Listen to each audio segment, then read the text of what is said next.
Tiba-tiba suamiku menjadi sangat perhatian saat aku sakit. Dia membuatkan sarapan spesial, tapi hatiku curiga melihat tangannya gemetar. Kuberikan makanan itu pada sekretarisnya yang sedang berkunjung. 1 jam kemudian, jeritan mengerikan terdengar. Firasatku benar, suamiku mencoba membunuhku. Sebelum ceritanya dimulai, silakan tulis di kolom komentar dari daerah mana saja teman-teman yang menonton cerita ini. Jangan lupa like dan subscribe agar channel ini bisa semakin berkembang dan bisa mempersembahkan cerita yang lebih menarik lagi. Sinar matahari pagi yang seharusnya membawa kehangatan, justru terasa menusuk bagiku hari ini.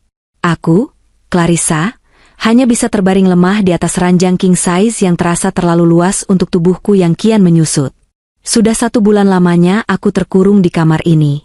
Dokter bilang aku kelelahan dan stres berat, tapi entah mengapa, setiap obat yang kutelan rasanya justru membuat tenagaku semakin terkuras habis.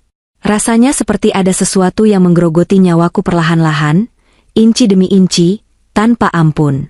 Pintu kamarku terbuka perlahan. Di sana berdiri Dion, suamiku. Wajahnya yang biasanya dingin dan sibuk dengan urusan kantor, pagi ini tampak berbeda.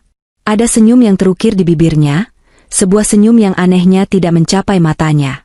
Di tangannya, ia membawa sebuah nampan kayu berisi mangkuk keramik putih yang mengepulkan uap hangat dan segelas air mineral.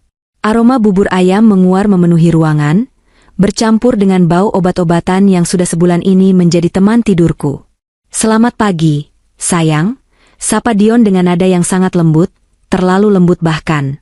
Ia berjalan mendekat, lalu duduk di tepi ranjang.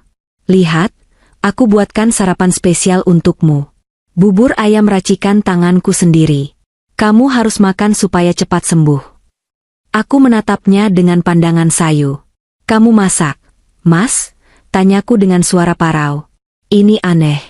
Selama 5 tahun pernikahan kami, Dion tidak pernah sekalipun menyentuh dapur. Bahkan untuk sekadar membuat kopi pun, ia selalu berteriak memanggil Baysari. Lalu tiba-tiba, hari ini, di saat aku sedang tidak berdaya, ia turun tangan sendiri membuatkan bubur? "Iya dong," jawabnya cepat.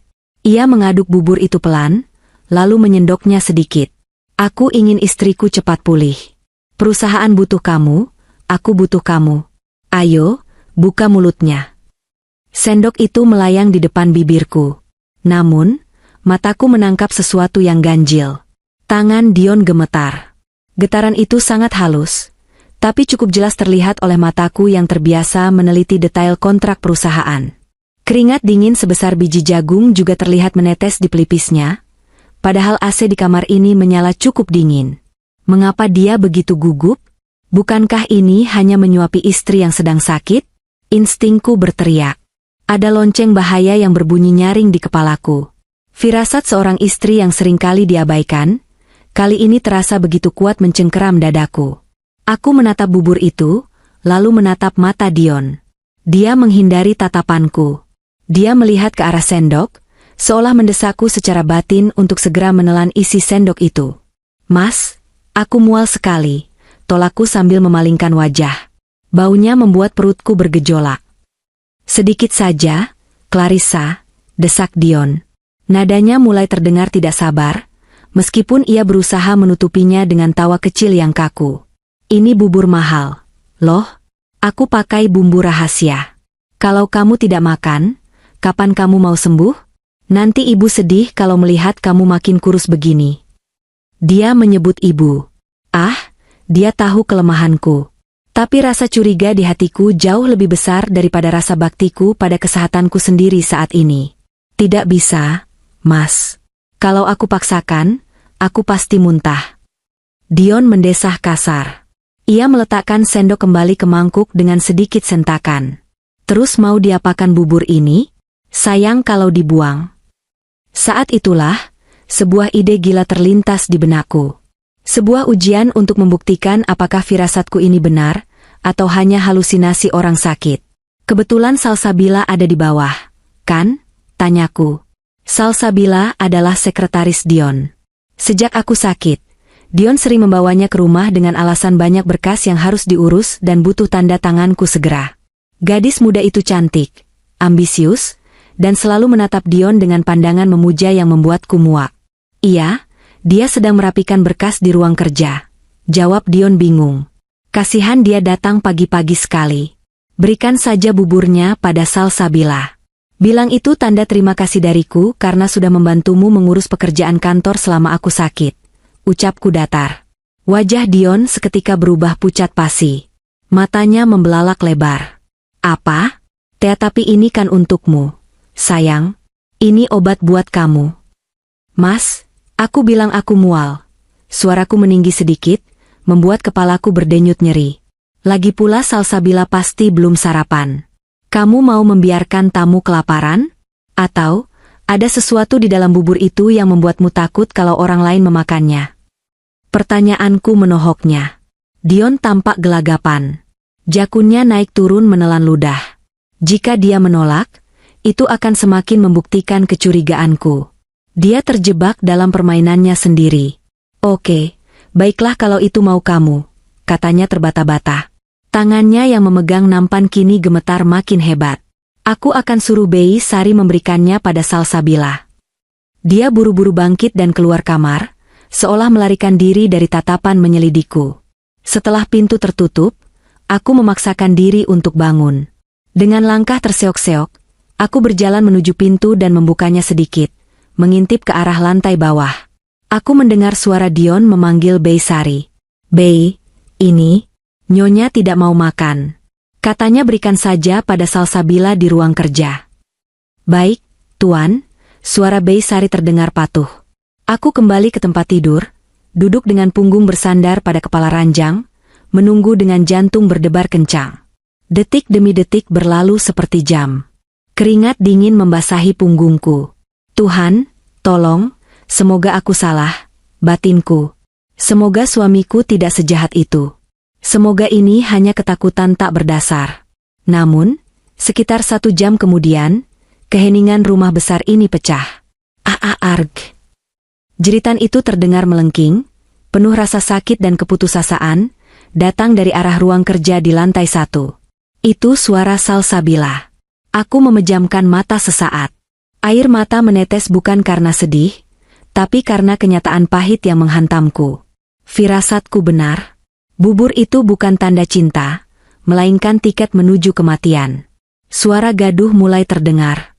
Langkah kaki berlarian, suara Bei Sari yang berteriak panik. Tuan, Tuan, Non Salsabila kejang-kejang. Aku menyeret tubuhku keluar kamar. Dari lantai atas, aku melihat pemandangan yang mengerikan di ruang tengah yang terbuka. Salsabila tergeletak di lantai karpet. Tubuhnya mengejang hebat, mulutnya mengeluarkan busa putih bercampur darah. Wajah cantiknya memerah padam, dan dia mencakar lehernya sendiri seolah ada api yang membakar tenggorokannya. Dion berdiri kaku di samping tubuh Salsabila. Wajahnya seputih kertas. Dia tampak seperti orang yang baru saja melihat hantu. Dia tidak bergerak untuk menolong, dia hanya mematung ketakutan. Panggil ambulans. Cepat panggil ambulans. Teriak Bei Sari sambil mengguncang tubuh Salsabila. Aku menuruni tangga perlahan, langkahku yang lemah entah kenapa terasa begitu berat dan berwibawa saat ini. Dion mendongak dan melihatku. Tatapan kami bertemu. Di matanya, aku melihat ketakutan murni. Bukan takut kehilangan sekretarisnya, tapi takut karena rencananya berantakan total. Kenapa panik, Mas? Tanyaku dengan suara dingin yang membelah kegaduhan itu. Bukankah itu cuma bubur ayam? Dion tidak bisa menjawab. Dia hanya menatapku, lalu menatap Salsabila yang mulai kehilangan kesadaran. Di detik itu, perang di antara kami resmi dimulai. Dia mencoba membunuhku, dan sial baginya, aku masih hidup. Ambulans telah membawa Salsabila pergi dengan sirine yang meraung-raung, memecah ketenangan kompleks elit tempat kami tinggal.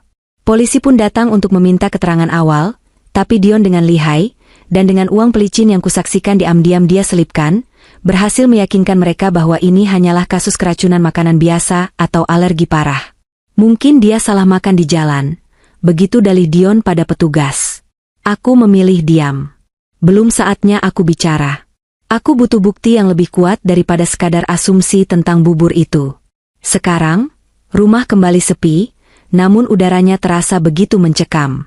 Aku kembali ke kamarku, bukan untuk istirahat, tapi untuk memutar kembali ingatan yang menyakitkan. Bagaimana bisa pernikahanku yang terlihat sempurna ini berubah menjadi arena pembunuhan? Aku memejamkan mata, membiarkan pikiranku melayang mundur ke 3 bulan yang lalu. Saat itu, aku masih Clarissa yang sehat, bugar, dan penuh kuasa. Sebagai pewaris tunggal dari grup Mahardika, perusahaan properti raksasa yang didirikan mendiang ayah, aku terbiasa memegang kendali. Dion adalah manajer operasional yang kunikahi karena dia terlihat sederhana, jujur, dan tidak terintimidasi oleh kesuksesanku. 3 bulan lalu, di ruang kerjaku yang megah, Dion datang dengan wajah kusut. Dia membawa tumpukan dokumen tebal dan meletakkannya di mejaku dengan putus asa. "Kita dalam masalah besar, sayang," katanya waktu itu. Suaranya bergetar, akting yang luar biasa jika ku ngenang sekarang. Proyek resort di Bali gagal total. Kontraktor kabur membawa uang muka, dan investor menuntut ganti rugi sekarang juga. Kita defisit hampir 10 miliar. Aku terkejut. Bagaimana bisa? Aku sudah cek laporannya bulan lalu dan semua aman. Itu laporan yang dimanipulasi oleh tim keuangan lama. Aku baru menemukannya sekarang. Sanggah Dion cepat. Dia menunjukkan lembar-lembar neraca keuangan yang penuh dengan angka merah. Kalau kita tidak bayar minggu ini, aset perusahaan akan disita bank. Rumah ini, kantor, semuanya akan hilang. Nama baik mendiang ayahmu akan hancur. Ketakutan terbesar seorang anak adalah menghancurkan warisan orang tuanya. Dion tahu persis tombol mana yang harus ditekan. Tanpa pikir panjang, aku mempercayainya. Dia adalah suamiku, orang yang bersumpah setia di altar. Mana mungkin dia berbohong soal hal sefatal ini? Apa yang harus kita lakukan, Mas? Tanyaku panik kala itu. "Jual aset pribadimu," usul Dion dengan wajah prihatin. "Perhiasan, deposito, dan beberapa tanah warisan ibu yang atas namamu. Kita pakai uang itu untuk menambal kerugian sementara sampai aku bisa memutar arus kas." Dan itulah yang kulakukan. Bodohnya aku. Dengan tangan gemetar karena takut mengecewakan arwah ayah, aku menandatangani surat kuasa penjualan aset. Aku mencairkan deposito pribadiku. Total hampir 20 miliar rupiah kuserahkan pada Dion untuk menyelamatkan perusahaan. "Kamu istri terbaik, Clarissa. Aku janji akan membereskan ini semua," katanya sambil memelukku erat. Pelukan yang dulu terasa hangat, kini terasa seperti lilitan ular. Setelah uang itu berpindah tangan, kebangkrutan memang tidak terjadi. Dion bilang dia berhasil negosiasi. Tapi anehnya, tidak ada bukti pembayaran utang yang pernah dia tunjukkan padaku. Setiap kali aku bertanya, dia selalu mengalihkan pembicaraan dengan alasan, "Kamu tidak perlu pusing, biar aku yang urus detailnya." Tak lama setelah kejadian itu, kesehatanku mulai menurun. Awalnya hanya pusing biasa dan cepat lelah. Dion menjadi sangat protektif. "Kamu terlalu stres memikirkan perusahaan, sayang. Minum vitamin ini," katanya setiap malam sambil menyodorkan segelas susu dan 2 butir kapsul herbal yang katanya dia beli dari dokter terkenal di luar negeri. "Ini bagus untuk stamina." Aku menurut. Setiap malam aku menelan kapsul itu. Dan setiap pagi, aku bangun dengan tubuh yang semakin remuk. Rambutku mulai rontok, kulitku menjadi kusam dan pucat, dan nafsu makanku hilang. Dokter-dokter yang didatangkan Dion ke rumah, yang entah kenapa selalu dokter yang tidak kukenal, hanya mendiagnosisku dengan depresi berat dan kelelahan kronis.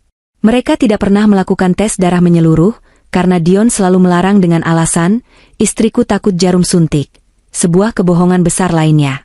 Kini, sambil duduk di tepi ranjang memandang pantulan wajahku yang tirus di cermin, kepingan puzzle itu menyatu. Uang 20 miliar itu tidak pernah dipakai untuk membayar utang perusahaan, karena perusahaan tidak pernah bangkrut. Laporan keuangan yang ditunjukkan Dion waktu itu pasti palsu. Aku terlalu panik untuk memeriksanya ulang. Lalu kemana uang itu? Bayangan Salsabila muncul di benakku. Sekretaris baru yang direkrut Dion tepat 3 bulan lalu. Gadis yang selalu memakai barang-barang bermerek yang rasanya mustahil terbeli dengan gaji seorang sekretaris. Tas Hermes yang dibawanya minggu lalu, jam tangan Rolex yang melingkar di tangannya saat dia membantuku menandatangani berkas. Semua itu pasti dibeli dengan uangku. Uang yang kuperoleh dari kerja keras ayah dan ibu. Dion bukan hanya mencuri hartaku. Dia sedang berusaha melenyapkan pemiliknya agar dia bisa menguasai sisanya tanpa gangguan. Dia meracuniku perlahan dengan vitamin, itu agar kematianku terlihat seperti sakit alami. Dan pagi ini, mungkin dia merasa prosesnya terlalu lambat. Atau mungkin dia panik karena aku mulai bertanya soal laporan keuangan lagi kemarin, jadi dia memutuskan untuk mempercepatnya dengan dosis mematikan di dalam bubur ayam itu. Sungguh rencana yang rapi, Mas. Tapi kamu melupakan satu hal. Kamu menikahi anak dari seorang pengusaha yang membangun kerajaan bisnis dari nol. Darah petarung mengalir di tubuhku, bukan darah korban. Aku beranjak dari kasur. Kakiku masih gemetar, tapi tekad di dadaku membara seperti api neraka. Aku mengambil ponselku yang tergeletak di nakas. Ada satu orang yang bisa kupercaya. Seseorang dari masa laluku yang disingkirkan Dion secara halus agar tidak bisa mendekatiku. Aku menekan nomor Dr. Adrian, sahabat masa kecilku sekaligus dokter pribadi keluargaku dulu sebelum diganti oleh Dion. Halo, Clarissa?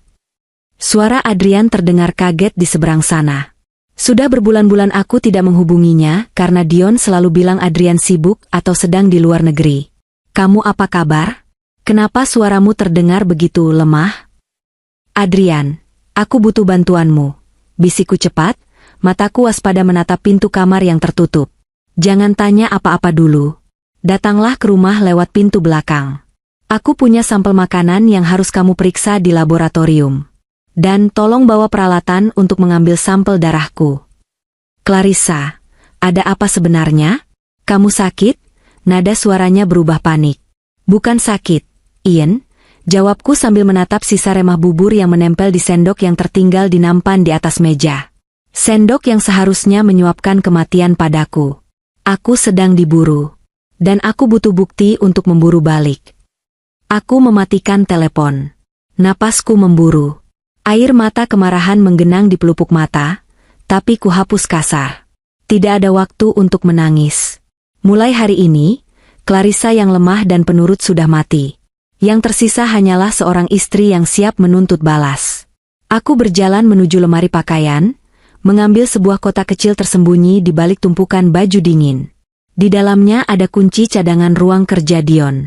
Dulu aku menyimpannya hanya untuk berjaga-jaga jika dia menghilangkan kuncinya. Tapi sekarang, kunci ini adalah gerbang menuju kehancurannya. Malam ini, saat Dion sibuk mengurus kekacauan akibat salsabila di rumah sakit, aku akan masuk ke kandang singa. Aku akan mencari bukti kebusukannya sampai ke akar-akarnya. Bubur beracun itu hanyalah permulaan. Aku akan membuatmu memuntahkan kembali setiap sen uangku yang kau makan, Dion. Dan aku pastikan, rasanya akan jauh lebih menyakitkan daripada racun yang kau berikan pada selingkuhanmu itu. Tunggu pembalasanku, suamiku, desisku pada bayangan kosong di cermin. Permainan baru saja dimulai. Malam ini, di tengah kesunyian rumah yang mencekam pasca insiden bubur beracun itu, aku duduk di kursi kerjaku yang sudah lama tidak kusentuh. Di depanku, layar laptop menyala redup, menampilkan folder-folder tersembunyi yang baru saja kusinkronkan dari ponsel. Pikiranku melayang mundur, kembali ke 1 minggu yang lalu. Momen krusial yang mengubah keraguan-raguan menjadi kepastian yang mematikan.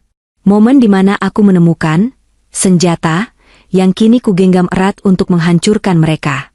Saat itu, 1 minggu sebelum Dion mencoba meracuniku dengan bubur ayam, kondisiku sedang drop parah. Tubuhku rasanya seperti ditarik gravitasi bumi 2 kali lebih kuat. Tulang-tulangku ngilu, dan setiap kali aku mencoba berdiri, pandanganku berkunang-kunang hitam. Dion pulang larut malam itu, sekitar pukul 11. Aku pura-pura tertidur pulas, mengatur napasku agar terdengar teratur, sebuah kemampuan akting yang terpaksa kukuasai demi bertahan hidup di rumahku sendiri. Dion masuk ke kamar dengan langkah berat. Aroma parfum wanita yang asing, manis, menyengat, murahan, menguar samar dari kemejanya, bercampur dengan bau rokok. Dia tidak langsung mengganti baju atau membersihkan diri. Aku mendengar suara resleting tas kerjanya dibuka kasar, lalu bunyi benda berat diletakkan di atas meja rias, tepat di samping botol-botol obatku. Ponselnya berdering. Dion mengangkatnya dengan suara berbisik, namun di keheningan malam, aku bisa mendengar setiap katanya sejelas petir di siang bolong. Sabar sayang. Jangan rewel begitu, bisiknya. Nada suaranya penuh kemanjaan, nada yang dulu hanya milikku. Aku tahu kamu mual-mual terus. Sabar ya, minggu depan semuanya selesai. Dia makin lemah. Dokter bilang organnya mulai gagal fungsi pelan-pelan. Warisan itu sebentar lagi cair. Jantungku berhenti berdetak sesaat. Darah di tubuhku rasanya membeku. Dia makin lemah, organnya gagal fungsi. Dia membicarakan aku. Suamiku sendiri sedang membicarakan kematianku seolah-olah itu adalah proyek bisnis yang tinggal menunggu tanggal jatuh tempo. Iya, aku sudah beli bumbu tambahannya tadi. Mahal sekali, tapi penjualnya jamin ini tidak berbau dan tidak berasa. Efeknya akan terlihat seperti serangan jantung atau gagal ginjal. Tenang saja, polisi tidak akan curiga. Kamu jaga kesehatannya, jangan sampai stres, kasihan baby kita. Baby? Kata itu menghantamku lebih keras daripada vonis kematianku sendiri. Dion mematikan telepon, lalu melangkah menuju kamar mandi. Suara gemericik air shower mulai terdengar. Ini kesempatanku. Mungkin satu-satunya kesempatan yang kupunya. Dengan sisa tenaga yang dipacu oleh adrenalin dan kemarahan, aku bangun dari tempat tidur. Kepalaku berputar hebat, tapi aku mengabaikannya. Aku menyeret kakiku menuju meja rias tempat Dion meletakkan tas kerjanya. Tas kulit hitam bermerek Louis Vuitton itu, hadiah ulang tahun dariku tahun lalu, tergeletak di sana seperti kotak Pandora yang menunggu untuk dibuka. Tanganku gemetar hebat saat membuka resletingnya. Mataku awas menatap pintu kamar mandi, berdoa agar Dion mandi cukup lama. Di dalam tas itu, di antara tumpukan berkas kantor yang berantakan, aku menemukan benda-benda yang menjadi bukti pengkhianatan paling keji. Benda pertama yang kutarik adalah sebuah amplop putih besar dengan logo sebuah klinik kandungan di Jakarta Selatan. Tanganku yang dingin membuka amplop itu. Di dalamnya ada hasil USG. Foto janin yang masih berupa gumpalan kecil, tapi cukup jelas untuk menghancurkan hatiku berkeping-keping. Di pojok kanan atas tertera nama pasien, Salsabila Anggraini. Usia kandungan, 8 minggu. Air mataku menetes jatuh ke atas kertas hasil USG itu. 8 minggu. Berarti mereka sudah berhubungan jauh sebelum aku mulai sakit-sakitan. Saat aku sedang berjuang melawan mual dan pusing yang kukira penyakit, Dion sedang sibuk menanam benih di rahim wanita lain. Pantas saja dia begitu mendesakku menjual aset. Dia butuh uang untuk membangun keluarga barunya di atas kuburanku. Tapi aku tidak boleh menangis sekarang. Aku merogoh tas itu lagi, mencari bumbu yang disebut Dion tadi. Di kantong sleting bagian dalam yang tersembunyi, jariku menyentuh sebuah botol kaca kecil berwarna gelap, seukuran botol serum wajah. Tidak ada label pabrik, hanya tulisan tangan kasar di stiker putih, dosis 3 tetes hari. Aku membuka tutupnya sedikit. Cairan itu bening, tidak berbau, persis seperti yang Dion katakan. Di samping botol itu, terselip sebuah kwitansi kumal. Bukan struk apotek resmi, melainkan nota tulis tangan. Pembayaran lunas, arsenik trioksida cair, 15 juta rupiah. Arsenik. Nama racun legendaris itu membuatku merinding. Zat mematikan yang tidak berasa, tidak berbau, dan gejalanya mirip dengan keracunan makanan atau penyakit lambung biasa. Jadi, selama ini, vitamin malam yang dipaksakan Dion padaku adalah racun ini. Dia membunuhku pelan-pelan, menikmati proses saat aku merintih kesakitan, sambil berpura-pura menjadi suami siaga.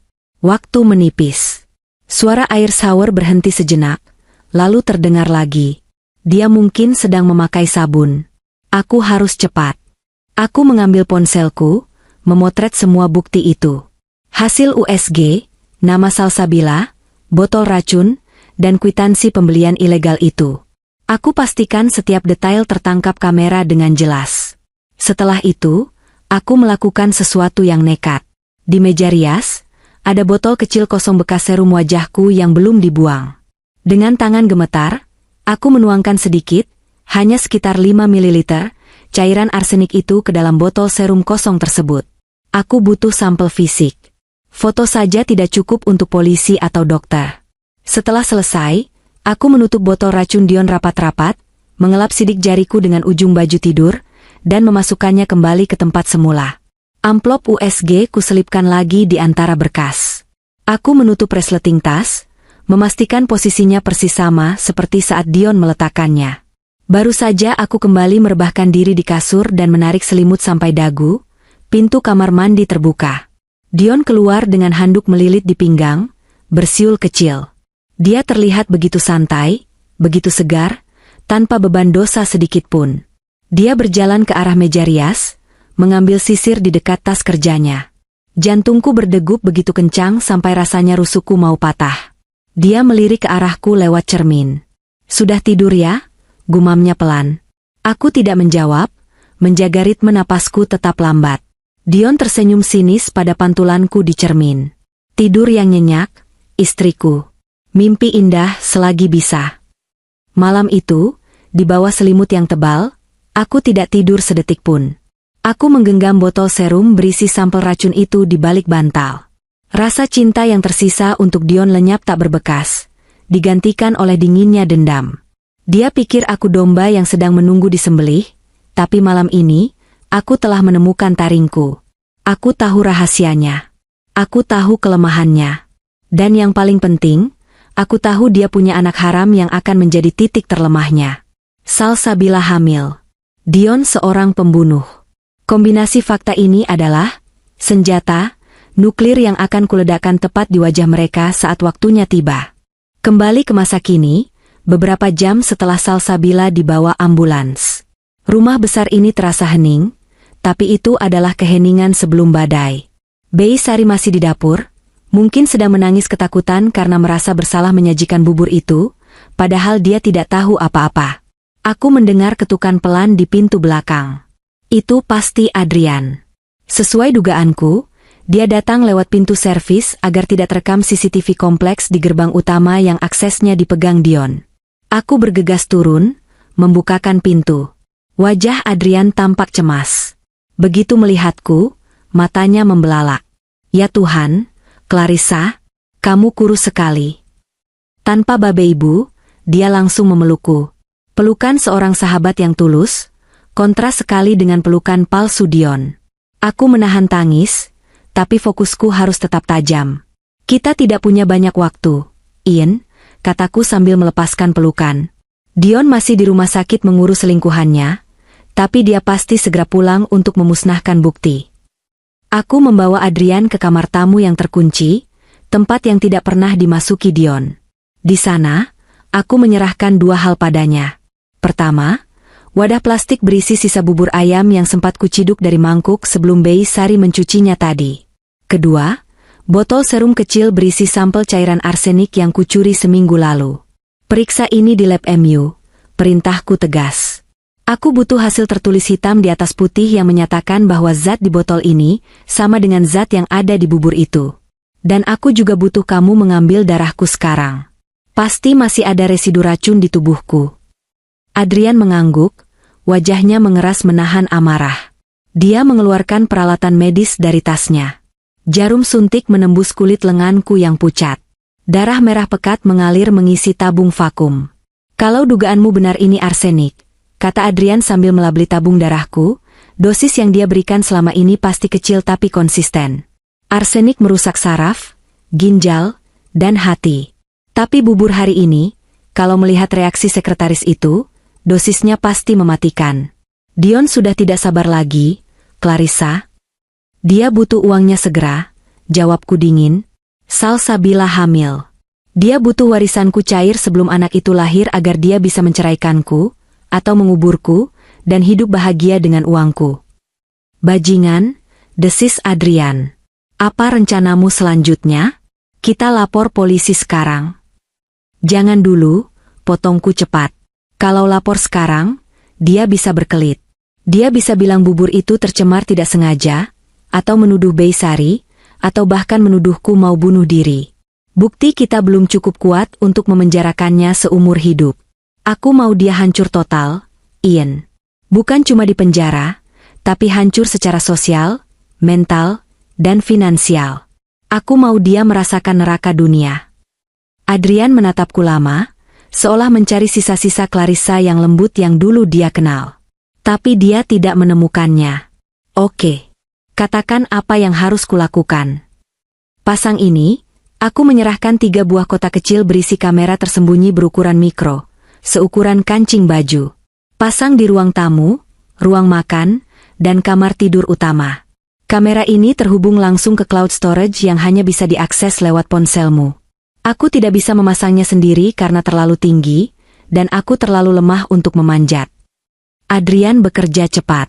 Dia menyembunyikan kamera-kamera itu di sela-sela buku di rak ruang tamu, di balik jam dinding ruang makan, dan di atas lemari pakaian di kamar tidur. Sudut pandangnya sempurna. Tidak ada satu jengkal pun gerakan Dion yang akan luput dari pantauan kami. Satu lagi, kataku sambil menyerahkan sebuah flash disk. Ini salinan semua data keuangan perusahaan yang berhasil kuretas dari laptop Dion saat dia tidur, plus foto-foto bukti perselingkuhan dan pembelian racun. Simpan ini di tempat paling aman. Jika sesuatu terjadi padaku malam ini, serahkan ini pada Fauzan di kepolisian. Jangan bicara seolah kamu mau mati, tegur Adrian tajam. Aku tidak akan mati, Ian. Aku yang akan menang, balasku yakin. Suara mobil terdengar memasuki garasi. Itu suara mesin mobil SUV Dion. Dia pulang. Cepat pergi lewat belakang, bisikku. Jangan sampai dia melihatmu. Kabari aku begitu hasil lab keluar. Adrian meremas bahuku sekilas, menyalurkan kekuatan, lalu menghilang di balik pintu dapur. Aku menarik napas panjang, mengatur ekspresi wajahku. Dari wanita pendendam yang dingin, aku harus berubah kembali menjadi istri yang sakit, bingung, dan ketakutan. Aku berjalan pelan menuju ruang tengah, duduk di sofa dengan selimut melilit tubuh. Pintu depan terbuka kasar. Dion masuk dengan penampilan berantakan. Kemejanya kusut, ada noda darah di lengan bajunya, mungkin darah salsabila saat dia kejang. Wajahnya pucat dan penuh keringat. Matanya liar menyapu ruangan, seolah mencari ancaman. Mas. Panggilku lirih. Dion tersentak kaget. Dia menatapku dengan sorot mata yang sulit diartikan. Ada kebencian, ketakutan, dan kebingungan. Dia pasti bertanya-tanya, apakah aku tahu? Apakah aku sengaja memberikan bubur itu pada Salsabila? Gimana keadaan Salsabila? Mas, tanyaku dengan nada polos. Aku takut sekali. Kenapa dia bisa begitu setelah makan bubur buatanmu? Apa bahannya ada yang basi? Dion menelan ludah. Dia berjalan mendekat, tapi tidak berani menyentuhku. Dia keracunan parah. Dokter sedang berusaha menyelamatkannya. Mungkin daging ayamnya sudah tidak bagus. Aku beli di pasar pagi tadi, mungkin pedagangnya curang. Kebohongan yang bodoh. Tapi aku mengangguk pelan, pura-pura percaya.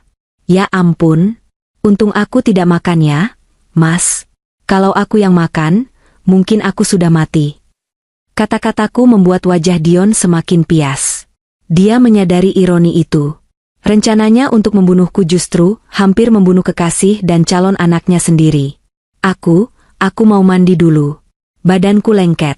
Katanya buru-buru, menghindari tatapanku. Dia setengah berlari menuju tangga. Aku tahu tujuannya bukan cuma mandi. Dia pasti akan memeriksa tas kerjanya. Dia akan memastikan botol racun itu masih ada dan membuangnya. Silakan, Mas, kataku dalam hati. Buanglah barang buktinya. Kamera di kamar sudah merekam semuanya. Begitu Dion menghilang di lantai atas, aku membuka ponselku. Aplikasi pemantau kamera menyala. Di layar, aku melihat Dion masuk ke kamar, mengunci pintu dengan panik, lalu menyambar tas kerjanya. Dia mengeluarkan botol kecil itu, botol arsenik, dan berlari ke kamar mandi. Dia menuangkan isinya ke dalam kloset dan menyiramnya berkali-kali, lalu membungkus botol kosong itu dengan tisu berlapis-lapis dan memasukkannya ke saku celananya. Aku tersenyum miring melihat layar ponselku. Terima kasih, suamiku. Kamu baru saja merekam dirimu sendiri sedang memusnahkan barang bukti. Sekarang, tahap persiapan sudah selesai. Aku punya sampel racun. Aku punya bukti video dia membuang racun, dan aku punya motifnya. Tapi permainan ini belum cukup seru kalau hanya berakhir di kantor polisi sekarang. Aku ingin melihat dia hancur perlahan. Sama seperti rasa sakit yang dia berikan padaku berbulan-bulan ini. Aku beranjak ke dapur. Bei Sari sedang melamun di pojok. Bei, panggilku. Bei Sari melonjak kaget. Nyonya, maafkan saya. SSTT, bukan salah Bibi, potongku lembut. Sekarang bantu saya. Mas Dion pasti lapar setelah dari rumah sakit. Tolong siapkan makan malam. Masak apa, Nya? Tanya Bei Sari bingung. Aku tersenyum, senyum yang kali ini benar-benar mencapai mataku, meski dingin sedingin es. Masak bubur ayam, Bei. Buat tampilannya persis seperti bubur yang dibawa Dion tadi pagi. Aku ingin memberinya kejutan. Malam ini, kita akan lihat siapa yang lebih kuat mentalnya. Pembunuh yang gagal, atau korban yang bangkit dari kubur. Babak serangan psikologis dimulai. Malam itu, ruang makan kediaman kami yang biasanya megah dan dingin berubah menjadi panggung sandiwara paling mengerikan yang pernah kusiapkan. Lampu gantung kristal di atas meja makan kunyalakan dengan intensitas paling terang, membuat setiap sudut ruangan terlihat jelas, tidak menyisakan tempat bagi bayangan untuk bersembunyi. Aku duduk di ujung meja, mengenakan gaun tidur sutra berwarna merah marun. Bukan piyama lusuh orang sakit yang biasa kupakai sebulan terakhir, melainkan gaun yang memancarkan aura kekuatan, meski tubuhku di baliknya masih terasa ringkih. Wajahku kupulas dengan sedikit bedak dan lipstik merah, untuk menutupi pucat pasi sisa racun di darahku. Aku harus terlihat hidup.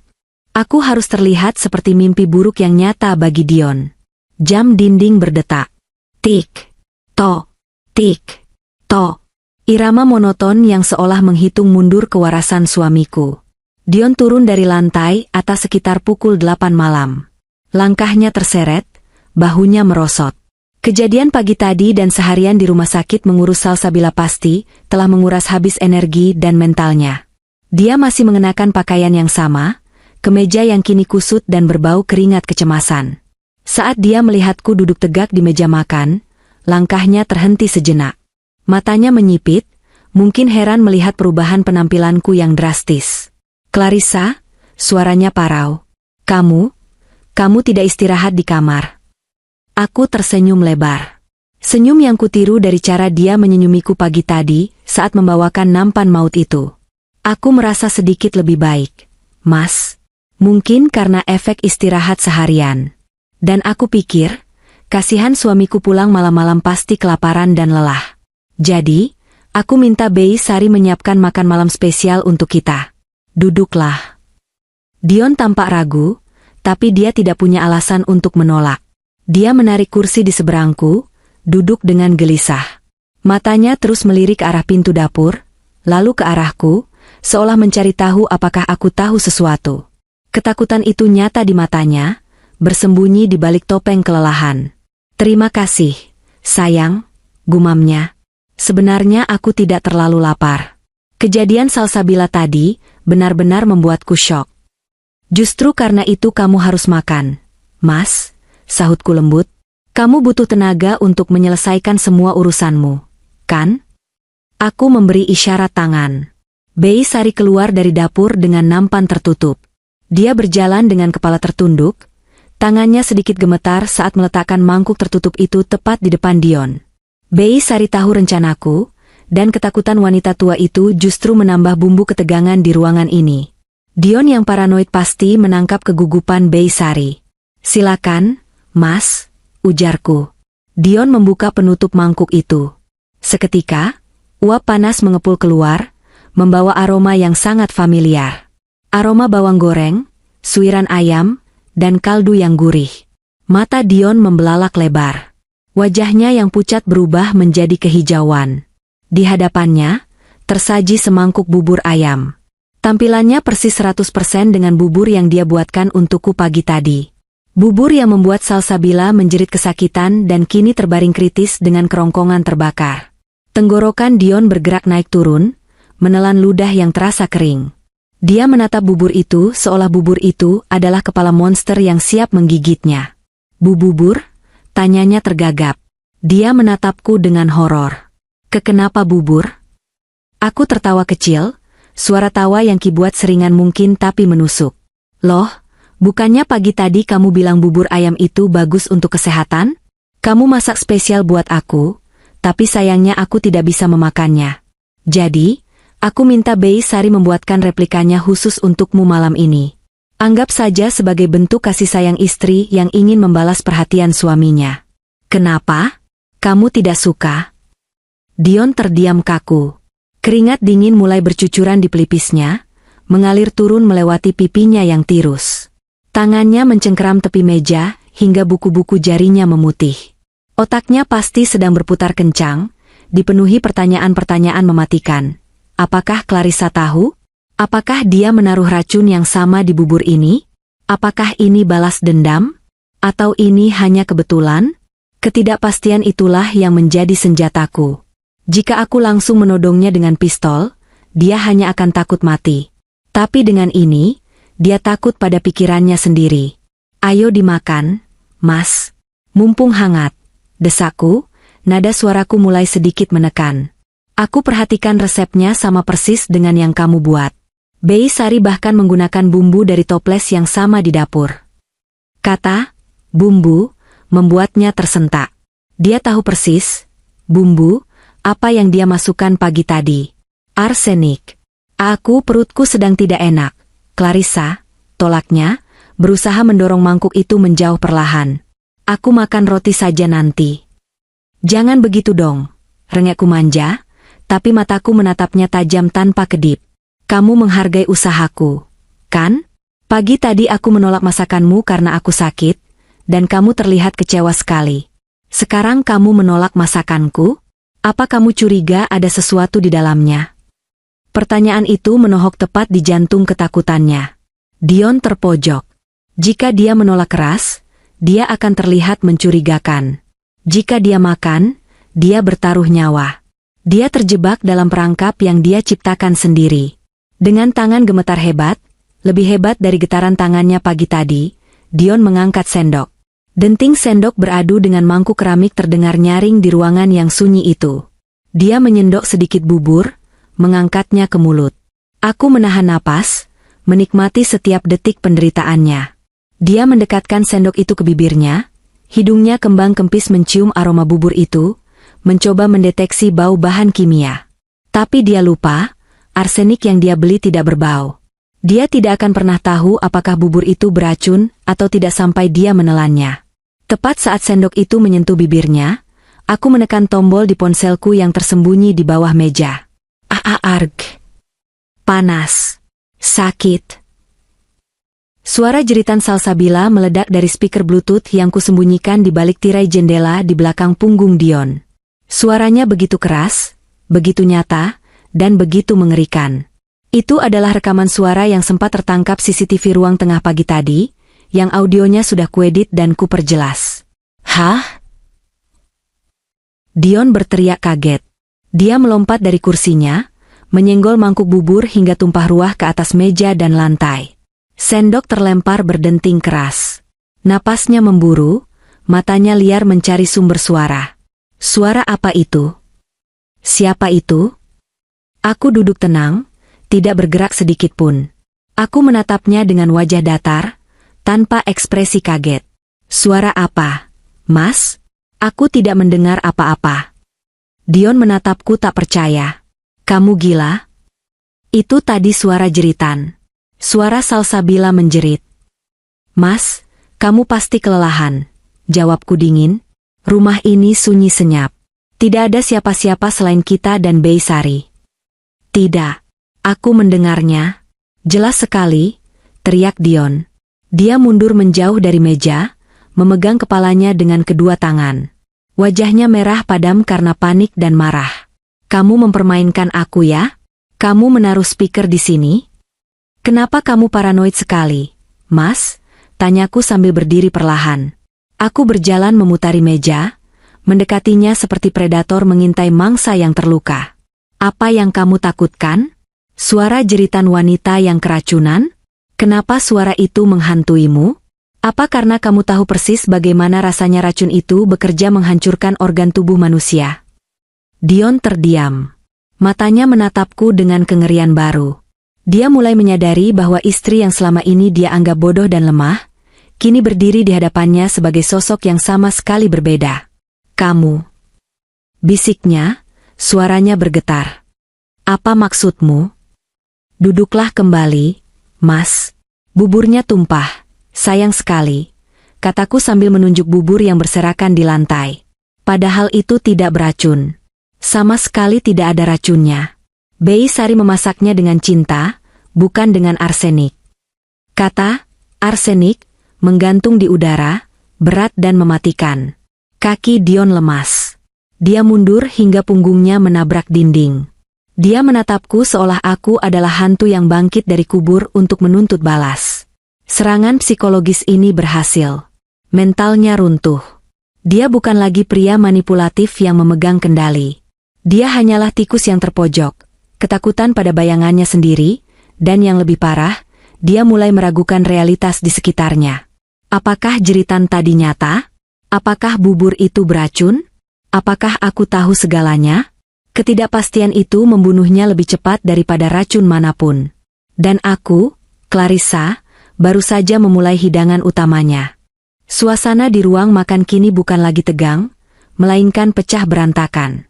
Bubur ayam yang tumpah di lantai menjadi saksi bisu kekalahan mental Dion. Dia berdiri terimpit di dinding, napasnya tersengal-sengal seperti orang yang baru saja lari maraton menghindari kejaran setan. Matanya yang merah menatapku dengan campuran rasa takut dan benci. Topeng suami penyayang yang selama ini dia pakai sudah retak sepenuhnya, menampakkan wajah aslinya yang pengecut dan bengis. Kau? Desisnya, menunjuk wajahku dengan jari telunjuk yang gemetar. Kau tahu sesuatu, kan? Jangan main-main denganku, Clarissa. Kau pikir kau siapa? Kau cuma wanita sakit-sakitan yang hidupnya bergantung padaku. Aku tertawa. Kali ini tawaku lepas, keras, dan menggema di seluruh ruangan. Tawa yang berisi kepahitan sekaligus kepuasan melihatnya begitu rapuh. Bergantung padamu? Oh, Mas Dion sayang, kamu terbalik. Selama ini, kamulah parasit yang menempel di hidupku. Kamu yang bergantung pada uangku, pada namaku, pada warisan ayahku. Tutup mulutmu, bentaknya.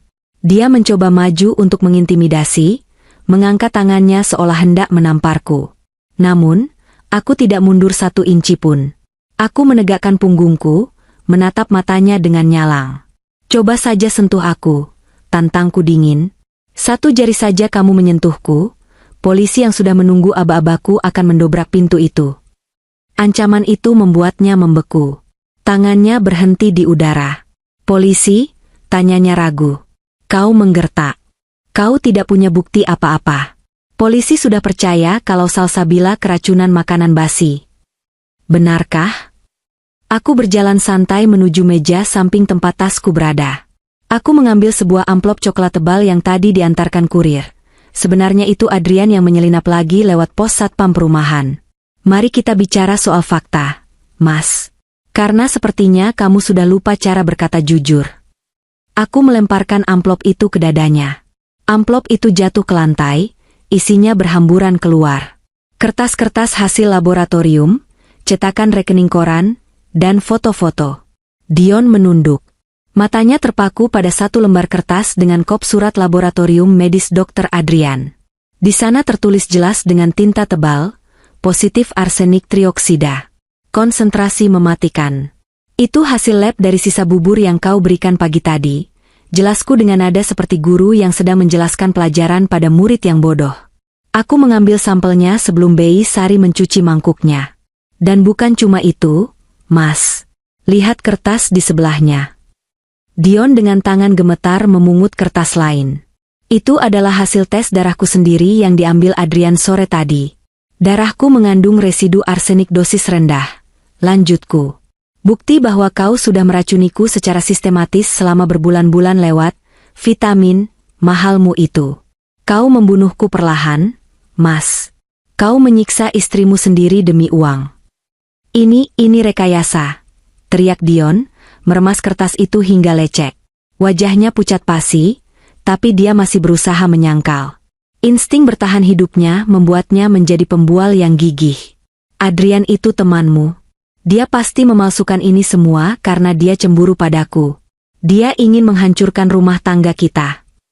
Oh, ya? Lalu bagaimana dengan ini? Aku mengambil tablet pintarku, menyalakannya, dan memutar sebuah video. Aku menghadapkan layarnya ke wajah Dion.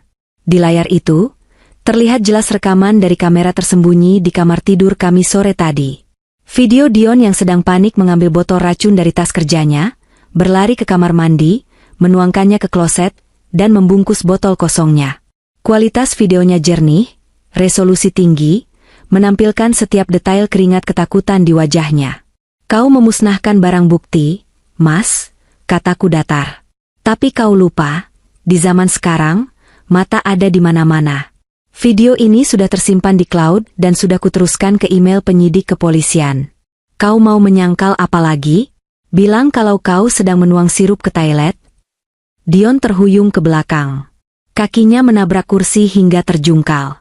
Dia kehilangan kata-kata. Bukti itu terlalu telak. Tidak ada celah untuk berbohong lagi. Kebenaran telanjang kini berdiri di hadapannya, menelanjangi segala dosanya. Kenapa, Clarissa? Tanyanya lirih, suaranya pecah hampir menangis. Tapi bukan tangis penyesalan, melainkan tangis kekalahan. Kenapa kau lakukan ini padaku? Aku suamimu. Kenapa? Aku merasakan kemarahan yang selama ini kutahan meledak di dadaku. Kau tanya kenapa? Karena kau mencoba membunuhku, sialan. Karena kau berselingkuh dengan sekretaris murah itu di belakangku. Karena kau mencuri uang perusahaan ayahku. Aku melangkah maju, memungut satu lembar foto terakhir yang masih tergeletak di lantai. Foto hasil USG Salsabila yang kupotret dari tasnya minggu lalu. Aku menempelkan foto itu ke dadanya dengan kasar. Dan karena kau mau menggantikan aku dengan dia, bisikku tajam. Kau mau aku mati supaya kau bisa hidup bahagia dengan Salsabila dan anak haramu ini di rumahku, dengan uangku. Benar, kan? Mata Dion membelalak melihat foto USG itu. Rahasianya yang paling dalam, yang dia pikir tersimpan rapat, ternyata sudah kutebak sejak lama. Kau tahu soal bayi itu. Aku tahu semuanya, Dion. Sejak minggu lalu. Saat kau sibuk merencanakan kematianku di telepon dengan pelacur itu, aku mendengarnya. Saat kau tidur nyenyak setelah menaruh racun di minumanku, aku memeriksa tasmu. Aku tahu semuanya. Dion merosot ke lantai. Dia duduk bersimpuh di antara tumpahan bubur dan kertas-kertas bukti kejahatannya. Dia terlihat menyedihkan. Pria yang dulu kuanggap gagah dan pelindungku, kini tak lebih dari onggokan sampah. Maafkan aku, Clarissa. Dia mulai merengek, mencoba meraih ujung gaunku. Taktik terakhir seorang manipulator, memelas belas kasihan. Aku hilaf. Aku dipengaruhi Salsabila. Dia yang memaksaku. Dia yang minta uang, dia yang menyuruhku beli racun itu. Aku sebenarnya tidak mau, sayang. Aku masih mencintaimu. Tolong, jangan lapor polisi. Kita bisa perbaiki ini. Aku akan usir Salsabila. Aku akan kembalikan uangmu. Tolong. Aku menatapnya dengan jijik. Aku menarik gaunku menjauh dari jangkauan tangannya yang kotor. Jangan sebut nama cinta dengan mulutmu yang penuh racun itu. Kau tidak mencintaiku. Kau mencintai uangku. Dan soal Salsabila, kau menyalahkan wanita hamil yang sedang sekarat karena ulahmu sendiri? Betapa rendahnya dirimu. Clarissa, tolong. Pikirkan nama baik keluarga kita. Pikirkan ibu. Dia memohon, air mata buaya mengalir di pipinya. Oh, aku sudah memikirkan ibu. Jawabku tenang. Justru karena aku memikirkan ibu, aku mengundang dia malam ini. Apa? Dion mendongak kaget. Tepat saat itu, pintu penyekat antara ruang makan dan ruang tamu terbuka lebar. Selama ini pintu itu tertutup rapat, menyembunyikan siapa yang ada di baliknya. Di sana, di ruang tamu yang gelap yang kini lampunya dinyalakan terang benderang, duduklah 3 orang saksi bisu yang telah mendengar setiap kata, setiap pengakuan, dan setiap teriakan Dion sejak tadi. Ibu mertuaku, ibu kandung Dion, duduk di sofa dengan wajah banjir air mata dan tangan memegang dada, seolah terkena serangan jantung melihat kelakuan anaknya. Di sampingnya ada Pak Komisaris Utama perusahaan, rekan mendiang ayahku, yang menatap Dion dengan kemurkaan yang berapi-api. Dan di sudut ruangan, berdiri tegap Fauzan, perwira polisi sahabat Adrian, lengkap dengan seragam dinasnya dan 2 orang anak buah yang siap dengan borgol. Kejutan, bisikku pada Dion yang kini membeku seperti patung es. Wajah Dion berubah menjadi abu-abu. Dia menoleh ke arah ibunya. "Ibu. Jangan panggil aku ibu," teriak wanita tua itu histeris. Dia melempar tas tangannya ke arah Dion. "Anak durhaka, kau mau membunuh istrimu? Kau mau jadi pembunuh? Di mana otakmu, Dion? Di mana?" Dion tidak bisa menjawab. Lidahnya keluh. Penghakiman publik telah dimulai. Panggung sandiwaranya hancur, tirainya terbakar, dan kini dia berdiri telanjang di hadapan orang-orang yang paling dia takuti. Fauzan melangkah maju, suara sepatu larsnya berdentum tegas di lantai marmer, terdengar seperti palu hakim yang mengetuk vonis. "Saudara Dion," ucap Fauzan tegas sambil mengeluarkan borgol perak yang berkilauan. "Atas nama hukum, Anda saya tangkap dengan tuduhan percobaan pembunuhan berencana, penggelapan dana perusahaan, dan kekerasan dalam rumah tangga. Anda punya hak untuk diam, tapi saya sarankan Anda simpan suara Anda untuk menangis di sel nanti." Aku mundur selangkah, memberikan jalan bagi polisi untuk menyeret suamiku yang kini meraung-raung seperti binatang yang terperangkap. Malam ini, istana kebohongan yang dibangun Dion runtuh seketika, menimbunnya hidup-hidup di bawah puing-puing keserakahannya sendiri. Dan aku, sang ratu yang dia kira sudah mati, berdiri tegak di atas reruntuhan itu, menyaksikan keadilan bekerja dengan cara yang paling menyakitkan. "Ini belum berakhir, Dion. Penjara hanyalah awal dari penderitaanmu. Karma yang sesungguhnya baru saja mengetuk pintu." Hening. Keheningan yang terjadi di ruang makan itu bukan sekadar ketiadaan suara, melainkan sebuah kehampaan yang mencekik. Detik demi detik berlalu seperti tetesan air dari keran yang bocor, lambat dan menyiksa, menghitung mundur sisa waktu Dion sebagai manusia bebas.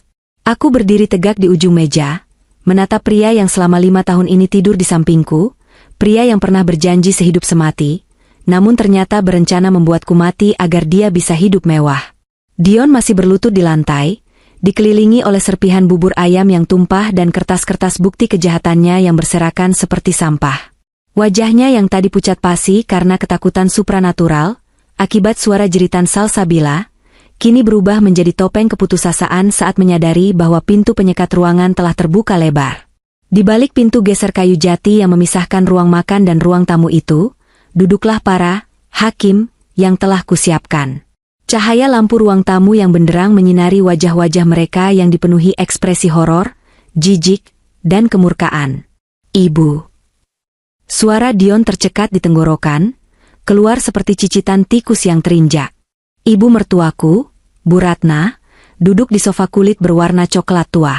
Tangannya mencengkeram dadanya sendiri seolah jantungnya baru saja diremas tangan tak kasat mata. Wajah tua itu basah kuyup oleh air mata.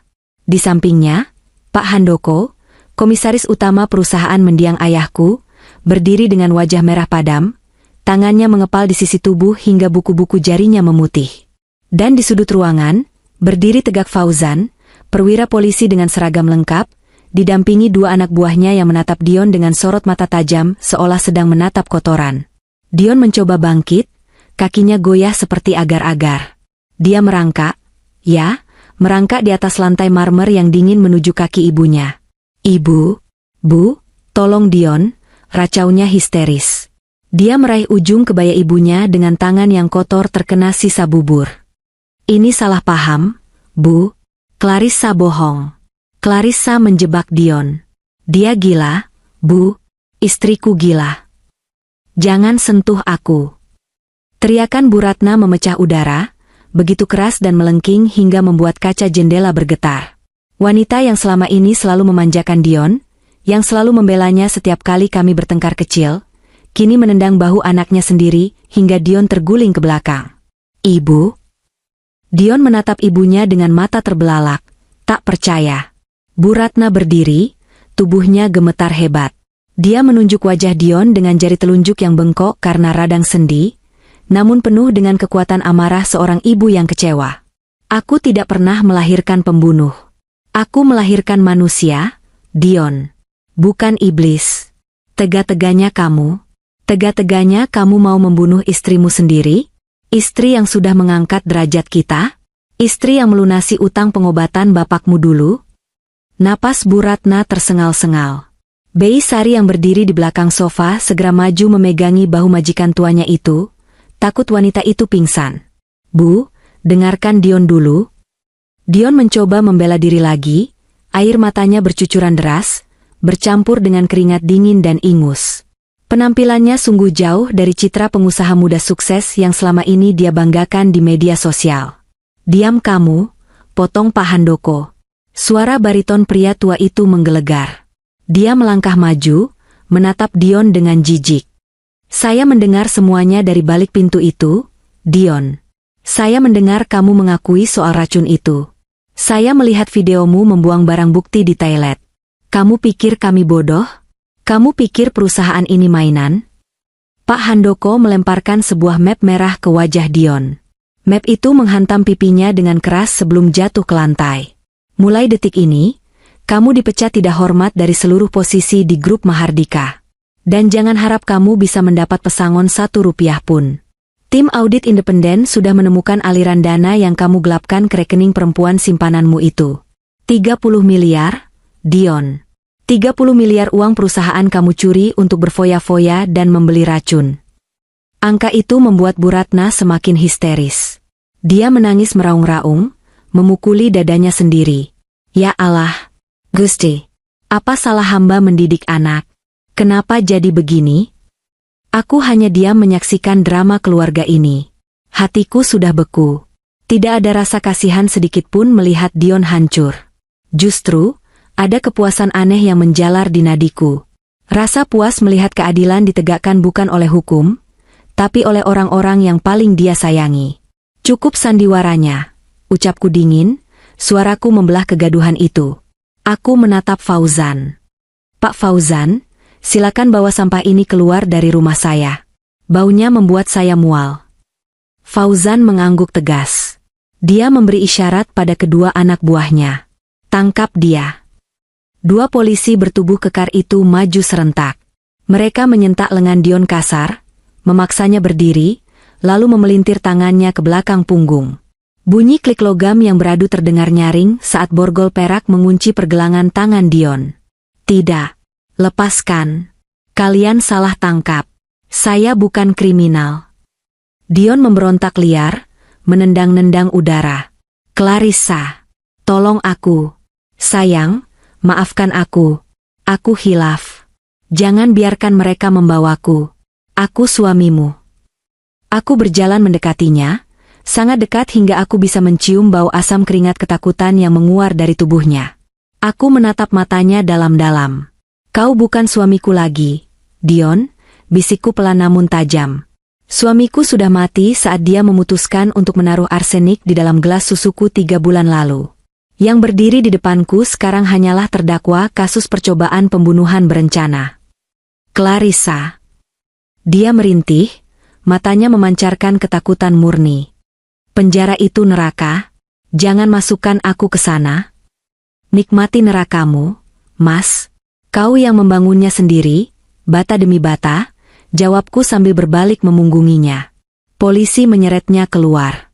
Dion terus berteriak, memanggil nama ibunya, memanggil namaku, bahkan memanggil Tuhan yang sudah lama dia lupakan. Aku mengikuti mereka keluar menuju teras depan. Dan di sana, hukuman sosial yang sesungguhnya dimulai. Halaman depan rumah kami yang luas sudah berubah menjadi panggung pertunjukan. Lampu rotarator dari 2 mobil polisi yang diparkir melintang di depan gerbang menyala terang, memutar warna biru dan merah yang menyilaukan, menyapu dinding-dinding rumah tetangga. Sirine memang tidak dibunyikan kencang, tapi kerlap-kerlip lampu itu sudah cukup untuk mengundang seluruh penghuni kompleks elit ini keluar dari sarang mereka. Puluhan orang berkerumun di balik pagar besi tempa yang tinggi. Tetangga-tetangga yang biasanya hanya saling sapa basa-basi, kini berdiri berjajar dengan wajah penuh rasa ingin tahu. Ada Bu Linda, ratu gosip kompleks, yang sedang merekam kejadian itu dengan ponselnya, live Instagram mungkin. Ada Pak RT yang menggeleng-gelengkan kepala. Ada satpam kompleks yang menahan kerumunan agar tidak masuk ke halaman. Saat Dion diseret keluar pintu utama, kilatan lampu flash kamera ponsel langsung menyambutnya seperti selebriti di karpet merah. Bedanya ini adalah karpet kehancuran. Itu Pak Dion. Di borgol. Ya ampun, Benar gosipnya? Dia mau bunuh Bu Clarissa? Ganteng-ganteng kok pembunuh. Kasihan ibunya sampai pingsan begitu. Dasar laki-laki tidak tahu diuntung. Sudah numpang kaya, malah mau menguasai harta. Komentar-komentar itu terdengar jelas, berdengung seperti lebah. Dion menundukkan kepalanya dalam-dalam, berusaha menyembunyikan wajahnya dari sorotan kamera. Dia yang selalu bangga dengan citranya yang sempurna, yang selalu pamer mobil baru atau jam tangan mewah pada tetangga, kini dipertontonkan seperti maling ayam. Harga dirinya dilucuti selembar demi selembar di depan umum. Fauzan menahan Dion sebentar di depan pintu mobil patroli, memberiku kesempatan terakhir untuk bicara. Aku berdiri di teras, di bawah pilar marmer yang kokoh, memandang ke bawah pada Dion yang tampak kerdil.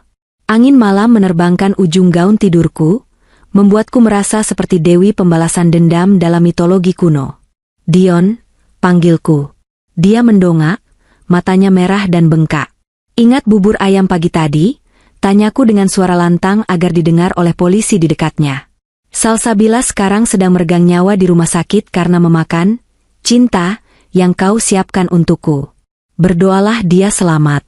Karena kalau dia mati, kau bukan lagi terdakwa percobaan pembunuhan, tapi pembunuh sungguhan. Dan hukumannya adalah hukuman mati. Tubuh Dion merosot lemas mendengar kata, hukuman mati. Kakinya tidak mampu menopang berat badannya lagi. Polisi harus mengangkatnya dan melemparnya masuk ke dalam kursi belakang mobil patroli. Pintu dibanting tertutup, mengunci nasibnya. Mobil polisi itu perlahan mundur, lalu melaju membelah kerumunan warga, membawa pergi pria yang pernah kucintai, pria yang ternyata adalah musuh terbesarku. Namun, malam ini belum berakhir bagiku. Masih ada satu tikus lagi yang harus kuurus. Setelah memastikan ibu mertua ditenangkan oleh Beysari dan Dr. Adrian, yang akhirnya muncul dari persembunyiannya untuk memeriksa kondisi ibu, aku meminta Adrian mengantarku ke rumah sakit pusat kota. Kamu yakin mau ke sana sekarang? Kamu perlu istirahat, Clarissa. Fisikmu masih lemah, ujar Adrian cemas saat menyetir mobil menembus jalanan Jakarta yang mulai lengang. Aku tidak akan bisa tidur sebelum memastikan mata rantai mereka putus total. Ian, jawabku sambil menatap lampu jalan yang berlalu lalang. Dion pasti akan mencoba mengkambing hitamkan Salsabila untuk meringankan hukumannya. Aku harus selangkah lebih maju. Kami tiba di rumah sakit pukul 11 malam. Bau antiseptik yang tajam langsung menusuk hidung begitu aku melangkah masuk ke lobi gawat darurat. Salsabila sudah dipindahkan ke ruang rawat inap VIP. Ironisnya, menggunakan fasilitas asuransi kantor yang aku bayar preminya. Aku sengaja membiarkannya mendapat perawatan terbaik agar dia tetap hidup. Kematian terlalu mudah baginya. Aku ingin dia hidup dan merasakan penderitaan. Kamar 308. Aku membuka pintunya pelan.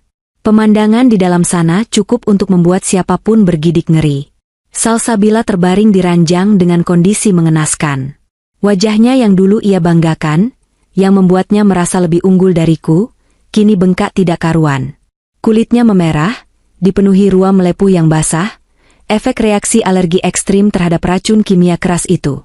Matanya bengkak hingga nyaris tertutup. Bibirnya pecah-pecah, menghitam seperti terbakar.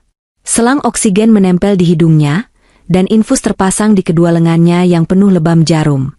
Dia sadar, tapi tampak sangat lemah. Saat melihatku masuk, tubuhnya menegang. Monitor detak jantung di samping ranjang berbunyi lebih cepat. Bep, bep, bep. Nyonya. Suaranya terdengar mengerikan, serak, parau, dan berdesis. Seolah pita suaranya telah diamplas kasar. Cairan arsenik itu pasti telah membakar kerongkongannya. Aku menarik kursi besi di sudut ruangan, menyeretnya hingga menimbulkan bunyi seret yang ngilu di lantai, lalu duduk tepat di samping ranjangnya. Aku menatapnya lekat-lekat, tanpa ekspresi. Sakit, Salsabila? Tanyaku lembut, nada yang kontras dengan kekejaman pertanyaannya. Air mata meleleh dari sudut matanya yang bengkak, membasahi perban di pipinya. Ampun, Nyonya. Panas. Perut saya seperti terbakar. Itu namanya arsenik trioksida. Jelasku tenang seperti dosen yang sedang mengajar. Zat yang sangat korosif jika ditelan dalam dosis tinggi. Dion membelinya dari pasar gelap dengan harga 15 juta. Mahal, ya? Untuk membunuhku, dia rela keluar uang sebanyak itu. Sayangnya, kamulah yang menikmatinya. Saya tidak tahu. Salsabila terisak, setiap tarikan napas terdengar menyakitkan baginya. Dion bilang itu bubur biasa, dia bilang dia masak buat nyonya. Berhenti berbohong, potongku tajam. Aku mengeluarkan ponselku, membuka galeri foto, dan menunjukkan foto hasil USG yang kutemukan di tas Dion seminggu lalu. Aku tahu kau hamil. Aku tahu kau mendesak Dion untuk segera membunuhku agar kalian bisa menikah sebelum perutmu membesar. Kau bahkan mengirim pesan padanya, jangan lupa dosisnya ditambah, Mas. Dia terlalu lama matinya. Ingat pesan itu? Mata Salsabila melebar di balik bengkaknya. Dia tidak menyangka aku tahu sedetail itu. Itu Dion yang suruh. Dia yang merencanakan semua? Tentu saja. Kalian berdua sama-sama setan, kataku datar. Tapi tahukah kamu apa yang dilakukan, Mas Dion MU itu sekarang? Aku menekan tombol play pada rekaman suara di ponselku. Itu adalah rekaman percakapan Dion dengan polisi di ruang interogasi awal yang dikirimkan Fauzan padaku secara rahasia beberapa menit lalu saat di perjalanan. Suara Dion terdengar jernih, penuh kepanikan dan egoisme yang menjijikkan. Pak polisi, sumpah demi Tuhan. Ini semua ide Salsabila, perempuan itu yang gila harta. Dia yang menyuruh saya beli racun. Dia mengancam akan menyebarkan foto-foto bugil kami ke Dewan Direksi kalau saya tidak membunuh istri saya. Saya ini korban, Pak. Salsabila yang otak pembunuhannya. Dia psikopat. Tangkap dia, hukum dia seberat-beratnya. Saya cuma suami yang takut diancam selingkuhan. Hening. Hanya suara bep monitor jantung yang mengisi ruangan. Salsabila membeku. Air matanya berhenti mengalir sejenak karena syok. Dia menatap ponselku dengan tatapan kosong yang perlahan berubah menjadi kebencian yang menyala-nyala. Pria yang demi dia rela dia serahkan tubuh dan harga dirinya. Pria yang dia pikir akan menjadi pelindungnya, baru saja melemparnya ke kandang singa untuk menyelamatkan diri sendiri. Dia bilang aku mengancamnya, bisik Salsabila, suaranya bergetar hebat. Tangannya mengepal lemah di atas spray. Padahal dia yang memelas padaku, dia yang bilang istrinya mandul, dia yang bilang istrinya jelek dan membosankan. Dia yang janji akan memberiku rumah mewah. Cinta itu buta, Salsabila. Tapi sekarang matamu sudah terbuka, kan? Aku menyimpan kembali ponselku. Dion akan menyewa pengacara mahal, mungkin memakai sisa uang yang dia sembunyikan, untuk membuktikan bahwa kau adalah dalang utamanya. Dan dengan kondisimu yang hamil, serta bukti chat di mana kau menyuruh dia menambah dosis racun, hakim akan sangat mudah percaya bahwa kaulah wanita jahat yang memanipulasi suami orang. Tidak. Salsabila menggeleng panik, rasa sakit fisiknya kini kalah oleh rasa takut akan penjara. Nyonya, tolong saya tidak mau mati di penjara, bayi saya. Aku mencondongkan tubuh ke depan, menatap matanya tajam. Inilah momen kuncinya. Aku bisa membantumu, bisikku, bukan membebaskanmu. Kau tetap bersalah dan harus dihukum. Tapi aku bisa memastikan kau tidak mendapat hukuman maksimal. Apa syaratnya? Jadilah saksi mahkota. Perintahku tegas. Besok pagi, tim penyidik akan datang ke sini. Ceritakan semuanya. Serahkan semua bukti chat, rekaman telepon, dan foto-foto yang kau simpan di ponselmu. Bongkar semua kebusukan Dion. Katakan pada polisi bahwa Dionlah yang membeli racun itu, Dion yang merencanakan tanggal eksekusinya, dan Dion yang memaksamu diam. Hancurkan dia di pengadilan. Kalau saya lakukan itu, Nyonya akan tolong saya. Aku akan bicara pada jaksa penuntut. Aku akan bilang bahwa kau kooperatif dan berada di bawah tekanan Dion. Itu bisa meringankan hukumanmu dari seumur hidup menjadi mungkin 5 atau 6 tahun. Kau masih bisa melihat anakmu tumbuh. Salsabila. Salsabila menangis tergugu. Dia mengangguk cepat, berkali-kali. Saya akan lakukan, Nyonya. Saya akan bongkar semuanya. Saya mau Dion busuk di penjara. Bajingan itu harus bayar. Kebencian seorang wanita yang dikhianati adalah senjata yang paling mematikan. Sekarang, Aku memiliki 2 senjata, bukti forensik dan kesaksian dari sekutunya sendiri. Dion sudah tamat. Benar-benar tamat. Aku berdiri, merapikan blazerku. Istirahatlah. Kumpulkan tenagamu. Besok adalah hari yang panjang. Aku melangkah keluar dari kamar rawat inap itu tanpa menoleh lagi. Di lorong rumah sakit yang dingin dan sepi, aku menarik napas panjang. Udara malam ini terasa lebih segar dari biasanya. Beban yang menghimpit dadaku selama berbulan-bulan telah terangkat. Aku berjalan menuju mobil Adrian dengan langkah ringan. Perang sudah berakhir. Kini saatnya membangun kembali puing-puing kerajaan yang sempat retak. 6 bulan kemudian. Sinar matahari pagi menerobos masuk melalui celah tirai linen putih yang melambai pelan tertiup angin. Aku membuka mata perlahan, merasakan kenyamanan yang luar biasa dari spray katun Mesir yang lembut di kulitku. Tidak ada rasa pusing. Tidak ada rasa mual. Tidak ada nyeri di persendian. Tubuhku terasa ringan, bugar, dan penuh energi. Sudah 6 bulan sejak malam penangkapan itu, tapi rasanya seperti aku baru saja terbangun dari mimpi buruk yang panjangnya 1 abad. Aku bangun, merenggangkan tubuh, lalu berjalan menuju cermin besar yang kini mendominasi salah satu sisi kamar. Kamar tidur utama ini sudah kurenovasi total. Segala jejak Dion sudah kuhapus. Dinding yang dulu berwarna abu-abu suram, pilihan Dion, kini kubuat berwarna krem hangat dengan aksen emas. Kasur, lemari, bahkan karpet, semuanya baru. Aku tidak sudi tidur di atas benda-benda yang pernah disentuh oleh pengkhianat itu. Pantulan di cermin menunjukkan seorang wanita yang nyaris tak kugenali. Clarissa yang dulu kurus kering, pucat seperti mayat hidup, dan berambut rontok, kini telah hilang. Di hadapanku berdiri seorang wanita berusia 29 tahun yang glowing. Berat badanku sudah kembali ideal. Pipiku berisi dan merona merah alami. Rambutku tumbuh lebat, hitam berkilau, kupotong model bob pendek yang cik dan tegas. Mataku bersinar tajam, memancarkan aura percaya diri yang tak tergoyahkan. Aku turun ke ruang makan. Aroma kopi Arabica segar dan roti panggang menyambutku. Bei Sari sedang menata meja makan. Wajah tua itu kini selalu tersenyum. "Selamat pagi, Nyonya," sapanya ceria. "Sarapan sudah siap. Omelette jamur dan jus kale, sesuai permintaan Dokter Adrian." Ah, Adrian. Nama itu kini membawa kehangatan tersendiri di hatiku. Hubungan kami berkembang secara organik, perlahan tapi pasti. Dia tidak pernah memaksaku. Dia hadir sebagai sahabat, lalu sebagai dokter, dan kini sebagai seseorang yang spesial.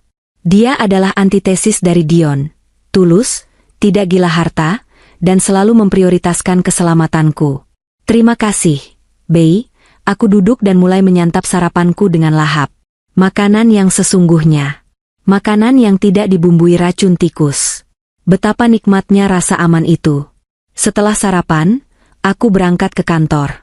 Sopir baruku, Pak Ujang, membukakan pintu mobil sedan mewahku. Di perjalanan, aku memeriksa tablet.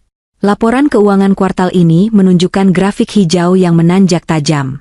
Sejak Dion dipecat dan tim manajemen baru masuk, kebocoran dana berhasil ditambal. Investor kembali percaya. Grup Mahardika bangkit lebih kuat dari sebelumnya. Sesampainya di lobi kantor, para karyawan menyapaku dengan hormat. "Selamat pagi, Bu Clarissa." Bukan rasa takut yang kulihat di mata mereka, melainkan rasa segan dan kagum. Mereka tahu apa yang terjadi padaku. Kisahku sempat viral di media sosial, sebagai CEO wanita yang membongkar kejahatan suami. Alih-alih malu, aku justru mendapat simpati dan dukungan publik yang luar biasa. Aku menjadi simbol kekuatan wanita yang menolak menjadi korban. Siang harinya, Fauzan datang ke ruanganku membawa kabar yang sudah kutunggu-tunggu. Amplop coklat dengan stempel pengadilan. "Vonis sudah ingkrah, berkekuatan hukum tetap, Clarissa," kata Fauzan sambil menyerahkan berkas itu. Dia duduk di sofa tamu, melepas topi polisinya. Dion tidak mengajukan banding. Pengacaranya menyerah. Aku membuka berkas itu.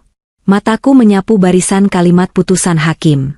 Terdakwa Dion Pratama terbukti secara sah dan meyakinkan melakukan tindak pidana percobaan pembunuhan berencana dan penggelapan dana. Dijatuhi hukuman penjara selama 20 tahun. 20 tahun. Dia akan masuk penjara di usia 30, dan baru akan keluar di usia 50 tahun, itu pun kalau dia bertahan hidup. Masa mudanya habis di balik jeruji besi. Dan Salsabila? Tanyaku. 5 tahun penjara, jawab Fauzan. Hakim mempertimbangkan kesaksiannya yang membongkar peran Dion, serta kondisi bayinya. Dia melahirkan minggu lalu di Rutan, Clarissa. Oh. Aku mengangkat alis. Bayi laki-laki. Tapi kondisinya lemah. Efek racun yang ditelan ibunya saat hamil memengaruhi perkembangan janin. Bayinya lahir dengan kelainan paru-paru dan harus dirawat intensif. Dinas sosial sudah mengambil alih hak asuhnya karena Salsabila di penjara dan tidak punya keluarga yang mau menerima. Salsabila, dia depresi berat.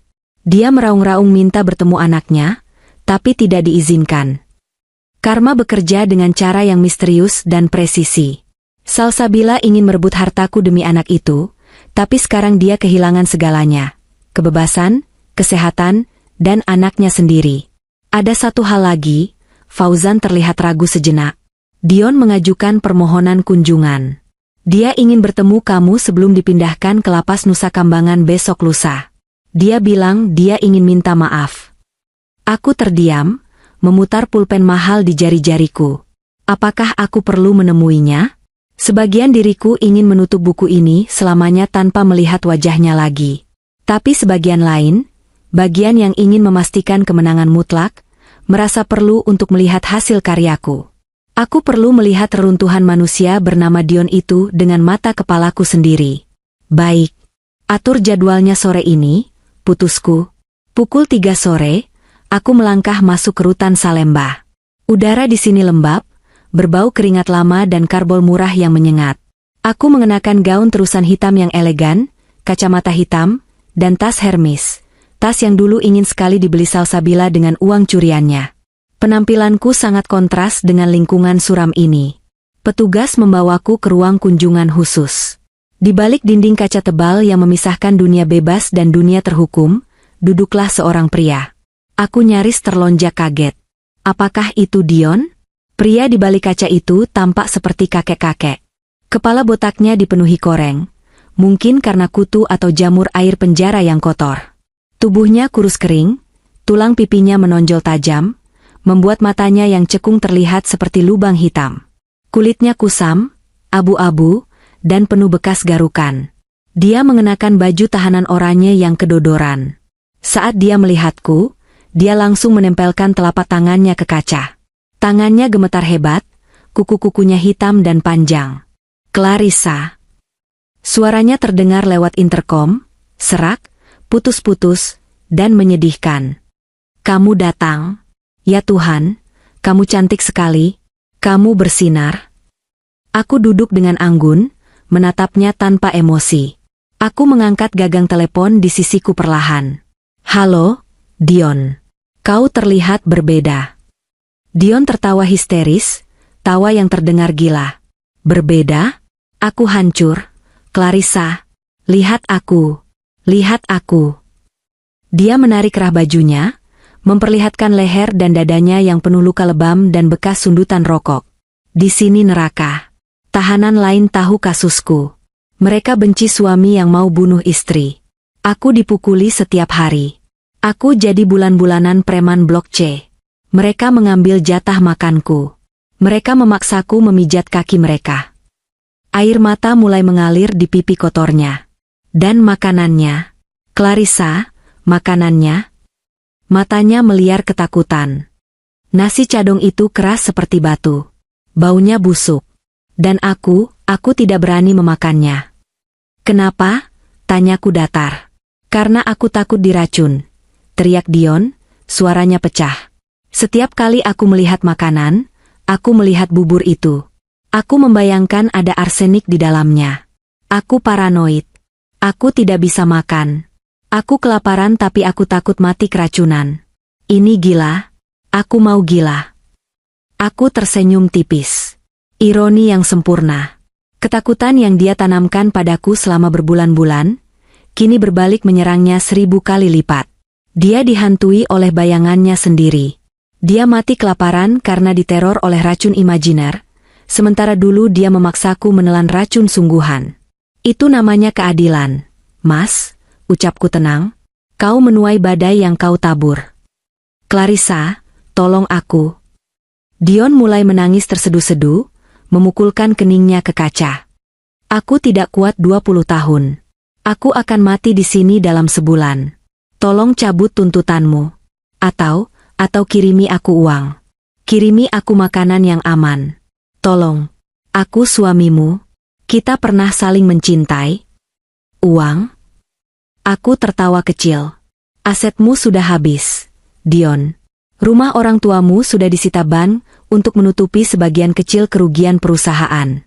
Mobilmu, jam tanganmu, semuanya sudah dilelang. Ibumu sekarang tinggal di panti jompo milik pemerintah di pinggiran kota. Dia tidak mau menemuimu lagi. Kau tidak punya siapa-siapa. Kau miskin. Kau sendirian. Dion ternganga. Kabar tentang ibunya tampaknya menjadi pukulan terakhir yang meruntuhkan sisa kewarasannya. Ibu di panti jompo? Ya. Dia malu punya anak sepertimu. Dia membuangmu, sama seperti kau mencoba membuangku. Aku berdiri. Waktu kunjunganku sudah habis, dan aku sudah melihat cukup. Aku sudah melihat kehancurannya. Selamat tinggal, Dion. Nikmati liburan panjangmu di Nusa Kambangan. Kudengar di sana lebih sunyi. Cocok untuk merenung.